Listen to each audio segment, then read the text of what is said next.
Hi, my name is Maria Chaudhry. I'm a midwife and herbalist, and you're watching Apothecary Wisdom. Today, we're talking all about fevers. In our related videos, we have a video all about describing fevers, another video what causes fevers, another video about how to treat fevers with hydrotherapy, and this video is about how to treat fevers with herbs. And we'll have another related video about when to seek medical care when you have a fever. This is a really important topic because we tend to get excited when we hear the word fever or concerned. And some of the concern is valid and some of the concern is a little bit of an overreaction, right? We tend to think of fever and we want to just nip it in the bud. We want to just cover and mask all the symptoms. And so people take ibuprofen or acetaminophen and they just mask the symptoms, and that's really not the holistic approach. And if you're watching this video, you care about the holistic approach. So let's just start from the beginning and let's start from the basics. There are some general ways, before we even get into the herbs, general ways to take care of yourself when you're taking care of yourself when you have a fever or when you're taking care of somebody else when they have a fever. A lot of this goes reminding you of what you already know. You want to get plenty of rest, and the room that you're resting in should have plenty of good airflow, but there should be no direct draft, no air blowing on you, no fan, no air conditioner vent or heater vent blowing on you. Also, fever, one of the problems and challenges is dehydration.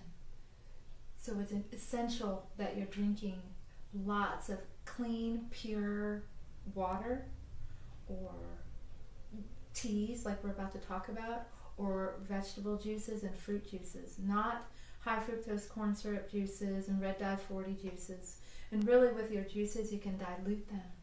And you can also give herbal popsicles, and you can make these teas into popsicles and you can suck on the popsicles with the fruit juice, and that's another good way to cool a person down and to hydrate. Hydration is really important because you don't want dehydration, but you also want to include and encourage the ability to eliminate waste. Your body, when it has a fever, is doing a lot of work. It's like combating all these pathogens, and it's eating them, and it has all this byproduct that needs to leave the body, and so that's why it leaves the body through the sweat and through the urine. So the more you drink, the quicker these waste products can leave the body, and the faster you will feel better. We talk about a fever and we talk about starving a fever, and I don't mean that you don't eat food, but what I mean is you eat very small amount and high quality, simple, clean foods. Essentially, when a fever, you just are eating vegetables and fruits. You're avoiding things like grain, sugar, dairy, high fatty proteins. Even when the fever is over and you start to introduce foods back in, since fever is homeostasis, it helps create homeostasis in your body. It's a good time to get a fresh start. And so we start again by starting with organic fruits and vegetables, and then slowly, gradually bringing in the other grains and dairies and animal proteins after you start to feel better. Another important thing, just general, is if you have a tendency to take supplements and you want to take zinc because you know it's good for your immune system, and you want to take iron and all these minerals, now with the fever it's not the best time because your body can't assimilate it. But if you're going to take supplements, probiotics and vitamin C are the supplements that'll be really helpful. And the other thing I want to say is, unless this fever is really hot, just mainly let it run its course. The only reason you want to treat a fever is if it gets too high, which goes beyond 102 in an adult, or if it hurts, or if it's uncomfortable, right? That's the only reason you really would want to treat this fever that's less than 102 degrees. So let's talk about how herbs can help you. I'm going to have a sip of my diaphoretic Febrifuge tea right here. When you're working with herbs, you're working with the whole plant and you're working with the whole person, and we are not simply trying to mask the symptoms, and we're not simply just trying to eradicate and kill the pathogens. What we're trying to do is help a person feel better. We're trying to promote a healthy immune system, and we're trying to get rid of the pathogens, right? And we're trying to recover quickly. So there's not just one group of herbs that help with this. It's a whole group, several groups of herbs that help with this. The first one, like the overarching one, is called Febrifuge. Febrifuge, they help reduce a fever. They lower your temperature. Then another group of herbs is called diaphoretics, and diaphoretics help promote perspiration. They help you sweat. When you sweat, you are releasing the toxins and you're cooling your core body temperature. Other herbs really help when they help promote circulation, because when they help circulation, they help take the heat from the core of your body and bring it to your extremities, and then you can cool your body off. And they also help your body, your kidneys, release the waste. So another group of herbs with that are diuretics. Diuretics help improve circulation, and they help promote urination so you can release the waste products and the toxins. And the final group of herbs, well, actually no, there's two more. One is nervines. You want nervines because, like we talked about, fevers are really painful, and you have headache, you have backache, you have muscle tension, and so these nervines can help relax you. And also, you might be restless and not able to sleep well, and just maybe a little stressed out, and just so the nervines can help with all those symptoms. The other thing is the antimicrobials, and I want to spend a little time talking about antimicrobials and how they're the same yet different than antibiotics. Antibiotic, the word antibiotic means anti, no, biotic, bio, life, no life. Antibiotics are life-saving. There's no question about it. They save your life, and in the appropriate time, take them without question. But not every time is the appropriate time. Not every fever is it appropriate to take antibiotics. There are some herbs that are called antibiotic herbs. They have antibiotic properties. But an antibiotic pharmaceutical kills not only the pathogen, but your immune system and the beneficial bacteria in your system. And it doesn't help your immune system work better. It just kills. Whereas a antimicrobial will help kill and damage and destroy the pathogen while enhancing and uplifting and supporting your immune system and not damaging your beneficial flora. So antimicrobials are the types of herbs we're looking for because we want to support your immune system and rid your body of the pathogen. So what sometimes we talk about, and I've even said, oh, some of my products, the easiest way to describe it would be an antibiotic, but that's not really true. They're antimicrobial. They support your system and rid the pathogen. So I just wanted to clear that up. Some of the primary herbs that are appropriate for the vast majority of people, meaning small, young children, infants, to children, to adults, to elderly, that help reduce a fever and that are really appropriate for treating a fever are peppermint, lemon balm, chamomile, catnip, thyme, yarrow, elderflowers, elderberry, garlic, ginger, hyssop. The benefit of these herbs that I just mentioned is they don't fit in one category. Most of them fit in they all fit in the febrifuge category. Many of them fit in the diaphoretic category. Yarrow fits in the anti-microbial category, and the febrifuge, and the diaphoretic category. Thyme, same with thyme, fits in all those categories. Echinacea fits in those categories. Ginger fits in the circulation category.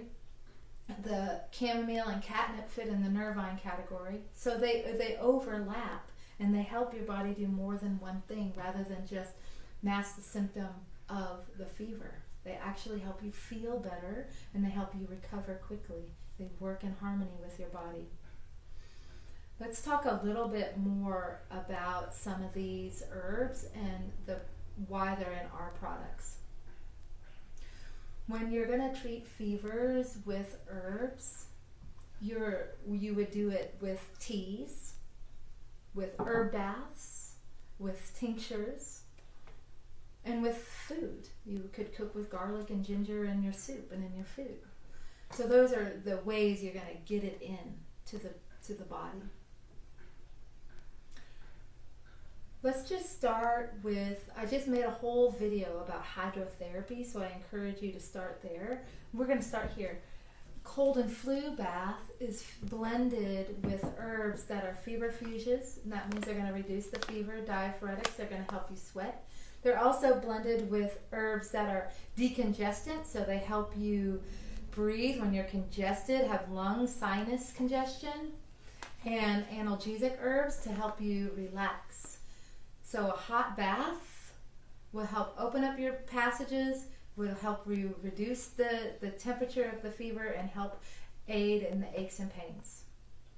And then another one is a tea. We can make multiple teas. I have lots of teas, but one of them is called Immune Tea, and that's a beautiful tea. It's very delicious. It's made with chamomile and peppermint and echinacea and elderberry, and it's great for reducing a fever. It's good for children, and you can drink copious amounts of it. It's like several cups. I would make it in a large quart jar and drink the whole quart jar. This tea is the tea you can make as a popsicle. A popsicle, I talk all about how to make herbal popsicles and how to blend your own herbal teas with some recipes in a book that I wrote called Herbs for Kids, and it's a really quick, easy ebook that you can download for free. The link is in the description, so you'll want to get that one. What else do we have? We have Yarrow is one of my primary teaching herbs. It is a herb that has taught me so much, and I include it in so many of my formulas. I'm going to make lots of videos about Yarrow. This video, we're just going to briefly talk about it, that it is great for fighting infection. It's great for fighting infection. It's great at reducing fever. It's also called a styptic herb and an astringent herb, so it's great at drying up wet things. So if you have a lot of mucus, a lot of phlegm, you have wetness, clammy, wet, oozing, earachy, Yarrow is really good for that. So if you're working on multiple symptoms, not just a fever, but you have all this like mucus, congestion, wetness, then Children's Immune Boost would be the perfect blend for you at that point in time.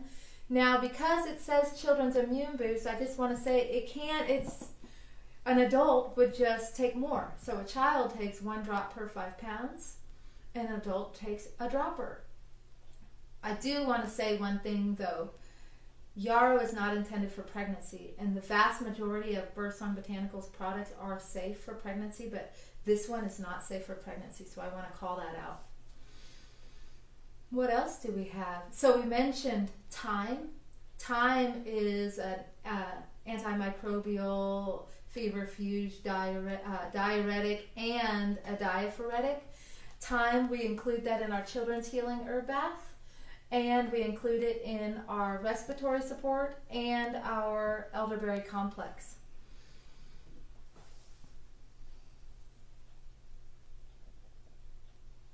We also have elderberry. We mentioned elderberry. So elderberry is in our elderberry complex and our respiratory support. It's great at reducing a fever. It's antimicrobial, and it's great for coughs. In our segment next week, we're going to be making a whole lung health series, and we'll talk more about those herbs there.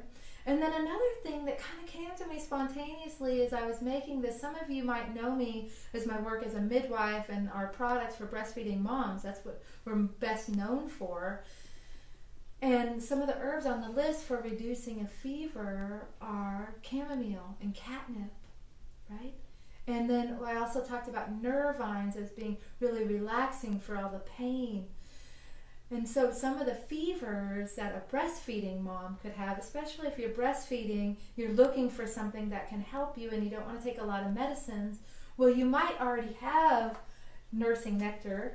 And nursing nectar is blended with chamomile and catnip. And common fevers that breastfeeding moms have are mastitis and or just cold and flu. So if you're breastfeeding, you could drink nursing nectar. You can continue to drink nursing nectar. And if you had mastitis, then Children's Immune Boost would be great for you. The other thing is, we talked about in other videos, there are types of fevers, lots of types of fevers. You have fevers that come from your body. They're not necessarily infections, but like a toddler who's teething, that's a fever, right? But they're not sick, but they have a fever, but they're still achy and whiny, and they're still restless, and they're in pain, and you want to help them sleep. And so children's Tranquility is also blended with chamomile and catnip. They go well together. I put them together a lot. So chamomile and catnip can help a child when they're having the pain of a fever. So if they're having a high fever and you're wanting to combine some things, you would put Immune Boost with Children's Tranquility, and that can help them rest, and that can help address the symptoms of the fever. If they're just teething, then just Children's Tranquility. If they're coughing and have a fever and have a lot of congestion, then you could blend all of these, because they have multiple symptoms, multiple areas and ways that their discomfort, and multiple ways that you can help them. You can help them reduce their fever, you can help them with their cough, you can help them sleep, and you can help them not ache. But this is a whole set. So we make a kit, a children's healing kit, and you can get that on our website.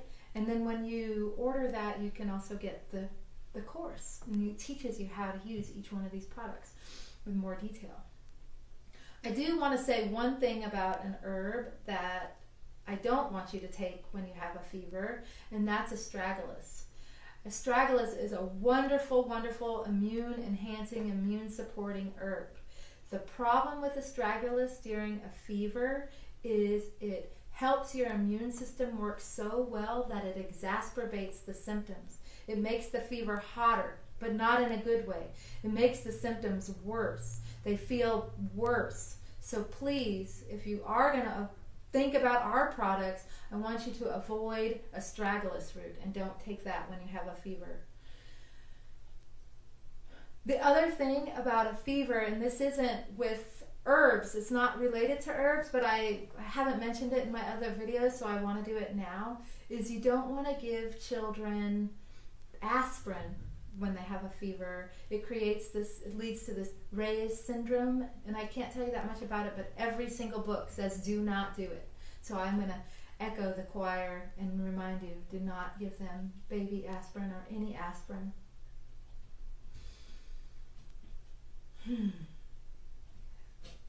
So to wrap up this video, I encourage you to check out the other videos all about the fever and how to treat the fever in holistic ways.